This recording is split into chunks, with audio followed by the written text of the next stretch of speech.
मंद बुद्धि अयोग्य अकुशल नेता हैं, उनकी गुलामी करवा रहे हैं। जो ब्राह्मण वंश के लोग हैं वो सनातन धर्म, वैदिक संस्कृति, वर्ण व्यवस्था के पक्का मतदाता हैं। कोई भी ब्राह्मण वंश के लोग या संघ में हैं या किसी भी संस्था में, एक ब्राह्मण किसी राजनीतिक दल या किसी संस्था, देशी विदेशी संस्था का गुलाम बनकर अगर है तो धिक्कार है से ब्राह्मण को ब्राह्मण होने में। मौजूद है पटना के जाने माने वरिष्ठ अधिवक्ता सह प्रकांड विद्वान रजनीश पांडे जी। कुछ सवालों की जवाब के लिए हम इनके पास आए हुए हैं और मुद्दों पर सीधे चलते हैं। बात करेंगे जो प्रमुख मुद्दे हैं, इसके लिए सीधे चलते हैं और जानते हैं क्या क्या मुद्दे हैं जिस पर क्या कुछ कह रहे हैं प्रोफेसर माफ़ कीजिएगा एडवोकेट रजनीश पांडे। सबसे पहले आपका हमारे चैनल में स्वागत है।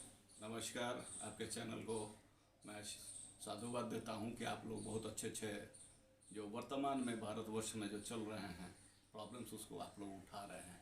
ये बहुत ही अच्छी बात है। पांडे जी, सबसे पहले ब्राह्मण, उसके बाद ब्राह्मणत्व, उसके बाद अब स्थिति आ गई है सनातन धर्म पर। अभी के वर्तमान हालात में उसको टारगेट किया जाता है, उस पर सवाल उठ रहे हैं। तो पहले ये कहा जाए कि जिसके सहयोग से सत्ता पर शीर्ष के लोग पहुंच जाते हैं, उसके बाद उन्हीं को लोग इग्नोर कर देते हैं, नज़रअंदाज कर देते हैं। यानी ब्राह्मणों को अनादर करने की कायावाद लगातार शुरू हो जाती है और आज तो हद तो तब हो जाती है कि पहले ब्राह्मण फिर ब्राह्मणत्व, उसके बाद अब तो यहाँ तक कि रामचरितमानस को भी लोगों ने नहीं छोड़ा। लगातार उस पर भी सवाल उठ रहे हैं। तो क्या ये वर्तमान की परिवेश की स्थिति है, ये क्या कुछ संकेत दे रही है, उसके बारे में बताएं जी। सबसे पहले तो मैं आपसे ये कहना चाहूँगा आपके चैनल के माध्यम से कि बहुत सारे ऐसे लोग आपको मिल जाएंगे और बहुत सारे ऐसे ब्राह्मण भी मिल जाएंगे जो आपको ये कहेंगे कि ये पहले से होता आया है। उदाहरण भी दिया जाएगा, बहुत सारे उदाहरण हैं सतयुग, त्रेता, द्वापर, कलयुग में जितने मनवंतरण हुए हैं, जितने कल्प बीते, उन सबके बहुत सारे उदाहरण हैं। पर प्रश्न अभी आपने जो कहा, हमसे जो प्रश्न किया आपने, ये आज वर्तमान में वो सारी घटनाएं घट गई या क्या हुआ क्या नहीं हुआ वो तो इतिहास के गर्भ में है। लेकिन आज आपने जो प्रश्न किया, ये प्रश्न अभी हम आप देख रहे हैं, भारतवर्ष की जनता देख रही है, खासकर ब्राह्मण वंश के लोग देख रहे हैं। ब्राह्मण इस पृथ्वी आकाश पताल का दिसमान दिसमान लोक में आदि से लेकर अंत काल तक किसी संविधान का गुलाम नहीं रहा है, न रहेगा। न ही उस संविधान से चलने वाली कोई भी व्यवस्था हो, न्यायपालिका, विधायिका, कार्यपालिका, पत्रकारिता, उसका गुलाम है। ब्राह्मण तब तक चुप रहेगा जब तक कि कोई भी विश्व के राष्ट्र हो उनका संविधान, ब्राह्मण तब तक चुप रहेगा जब तक विश्व का कोई भी राष्ट्र, उसका संविधान उस राष्ट्र के नागरिकों के अनुकूल हो, चाहे वो न्यायपालिका हो, विधायिका हो, कार्यपालिका हो, पत्रकारिता हो, व्यापार हो, व्यापारी हो। अगर उस राष्ट्र के नागरिकों के अनुकूल हैं तो फिर ब्राह्मण उन संविधान के अनुकूल रहेगा, उस संविधान के अनुकूल कार्य भी करेगा। लेकिन अगर पृथ्वी में 84 लाख योनि में भी सबके रिस्पॉन्सिबिलिटी भी ब्राह्मणों के ऊपर है, 84 लाख योनि की रिस्पॉन्सिबिलिटी है।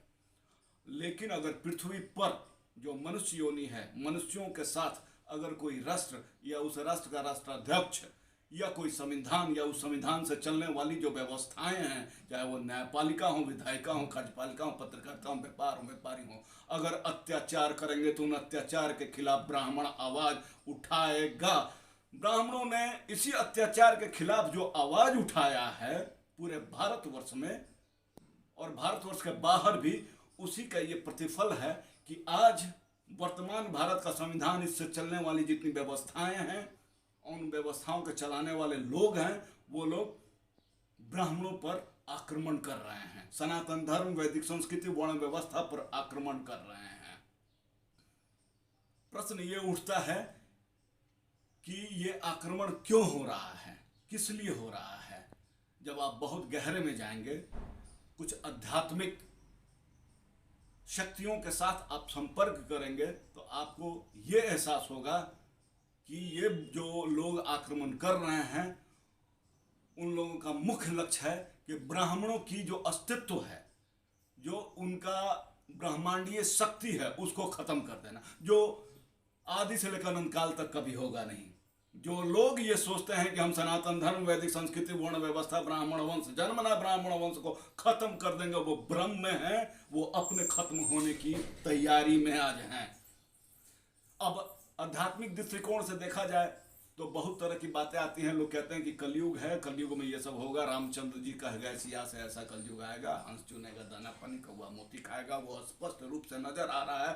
अयोग्य, अनपढ़, अकुशल, मंद बुद्धि के लोग आज रिजर्वेशन पा के अधिकारी कर्मचारी बन रहे हैं। मेरा दावा है आज के तारीख में कि सारे रिजर्वेशन से जो अधिकारी कर्मचारी बने हैं या लीडर्स बने हैं, उस नाम पे, आरक्षण के नाम पे जो राजनीति करके जो लोग आए हैं, उन सब से मैं कह रहा हूं कि उन सब की योग्यता का एक मापदंड तैयार हो। एक योग्यता का मापदंड तैयार सवर्णों के लिए भी हो, ब्राह्मणों के लिए भी हो, उसके बाद से मिला लिया जाए कि कौन योग्य है कौन अयोग्य है। तो अयोग्य को सत्ता जब भी आप देंगे, चाहे जिस नाम पर दें, ये लड़ाई सत्ता की है। लोगों को लगता है कि ब्राह्मण जो हैं कि नहीं, वो सत्ता पर कब्जा किया। ब्राह्मण कभी सत्ता का भूखा नहीं रहा। ब्राह्मण सत्ता पैदा करता है और सत्ता पर राजा को बैठा देता है। चंद्रगुप्त चालक कालखंड से ये बातें लोग कहते हैं, वो एविडेंस है। लेकिन उसके पहले भी कहानियां भरी पड़ी हैं। राजा पृथु को किसने बनाया? जिनके नाम पर आज पृथ्वी है, ब्राह्मणों ने बनाया। कितनी उदाहरण तो भरी पड़ी हैं। पुष्पेंद्र शुंग का उदाहरण दे, कि आदि शंकराचार्य का उदाहरण दे, किनका उदाहरण है? ब्राह्मणों का। तो आखिर ये हालात ऐसी क्यों हो गई कि आखिर ब्राह्मण, आज के ब्राह्मण सोए क्यों है? अपने अधिकारों के प्रति जग क्यों नहीं रहे और जगेंगे कब? ब्राह्मण नहीं, ब्राह्मणत्व जो है आज अस्तित्व के घेरे में है, लोगों के टारगेट पर है, तो फिर ब्राह्मण सोया क्यों है? बहुत बढ़िया प्रश्न आपने किया है। इस प्रश्न का उत्तर देने के लिए मैं बहुत दिनों से बेचैन था। ब्राह्मणों की आज स्थिति होने के पीछे में सबसे बड़ा कारण है, जो ब्राह्मण वंश के लोग किसी राष्ट्रीय क्षेत्रीय राजनीतिक दल के नेता हैं, वो इसके अलावा किसी भी संस्था, एवं तक कि संघ तक में भी जो ब्राह्मण हैं वो, क्योंकि ये सारे राष्ट्रीय क्षेत्रीय राजनीतिक दल और जितनी संस्थाएं हैं वो ना शास्त्र पे चल रही हैं, जो सनातन वैदिक संस्कृति है उसके जो शास्त्र हैं उन पर न चल रहे हैं, ना वहाँ में जो ब्राह्मण लोग हैं वो चल रहे हैं। जो ब्राह्मण हैं वो पार्टी भक्त हो चुके हैं और अपनी जाति और वर्ण और समाज के लोगों को भी उन पार्टियों का, उनके घटिया स्तर के जो बेवकूफ, मंदबुद्धि, अयोग्य, अकुशल नेता हैं, उनकी गुलामी करवा रहे हैं। जो ब्राह्मण वंश के लोग हैं वो सनातन धर्म, वैदिक संस्कृति, वर्ण व्यवस्था के पथ पे बहुत सारे लोग नहीं चल रहे हैं। ये भी एक सिद्ध बात है। जो भी ब्राह्मण वंश के लोग किसी भी वर्तमान भारत के राष्ट्रीय क्षेत्रीय राजनीतिक दल के राजनेता, कार्यकर्ता, मतदाता हैं,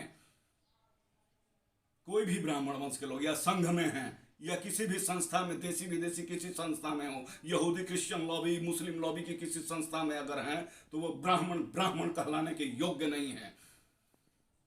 एक ब्राह्मण किसी राजनीतिक दल या किसी संस्था, देसी विदेशी संस्था का गुलाम बनकर अगर है तो धिक्कार है सिर्फ ब्राह्मण को ब्राह्मण होने में।